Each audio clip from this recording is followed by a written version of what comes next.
Hola, mi nombre es Francisco Rivera Ruiz y hoy hablaremos de lo que es una audiencia constitucional en un juicio de amparo indirecto, en qué consiste, en cuáles son sus etapas y cuándo debe realizarse. ¿Cuál es su definición? La audiencia constitucional puede definirse como un acto jurídico de naturaleza procesal, donde la autoridad competente da fe de las actuaciones en lo referente al juicio y se ofrecen y admiten y desahogan las pruebas presentes por cada parte. ¿En qué consiste?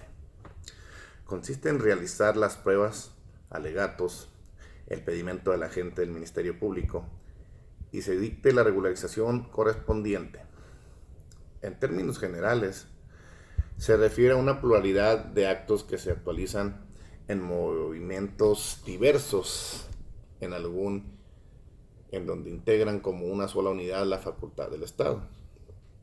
Por su parte, el principio de unidad, reconocido implícitamente en el primer párrafo del artículo 115 de la Ley de Amparo, que éste obliga a celebrar la audiencia en un solo acto procesal y formular el dictado de regularización correspondiente.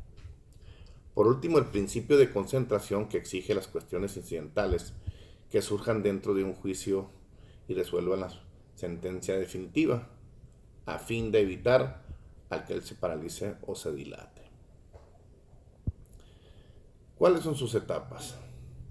En primera instancia, en las fases de instrucciones de la audiencia, se presenta lo que es la demanda, un informe justificado, los alegatos, el emplazamiento, el PEDIN al Ministerio Público, y posteriormente al ofrecimiento y reparación de pruebas, para pasar a los desahogos de pruebas y los alegatos, donde se hace una decisión que es la sentencia y una ejecución que es los diversos actos tendentes al cumplimiento.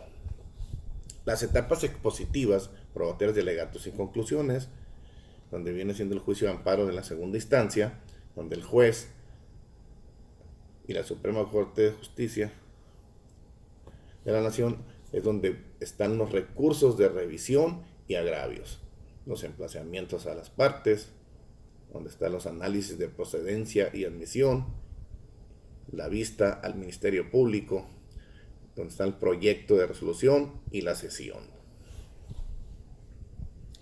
¿Cuándo debe realizarse? El amparo indirecto se inicia con la presentación de la demanda que haga el quejoso ante el juez del distrito o, según sea el caso, ante el Tribunal Unitario de Circuito. El órgano de amparo que conozca el asunto tendrá bien examinar el escrito de demanda, por lo que deberá dictar un acto inicial en el que pueda admitir o deshacer la demanda, o bien requerir el promovente para que aclare su escrito en un plazo de 5 días. Las diferencias, irregularidades u omisiones que deban corregirse, esto tienen que ir atendiendo al último supuesto y de acuerdo con lo que establece el artículo 114 de la Ley de Amparo, es aplicar y requerir el promovente cuando en la fracción 1 hubiera alguna irregularidad en el escrito de la demanda. Fracción 2, si hubiera omitido alguno de los requisitos que establece el artículo 108 de esta ley.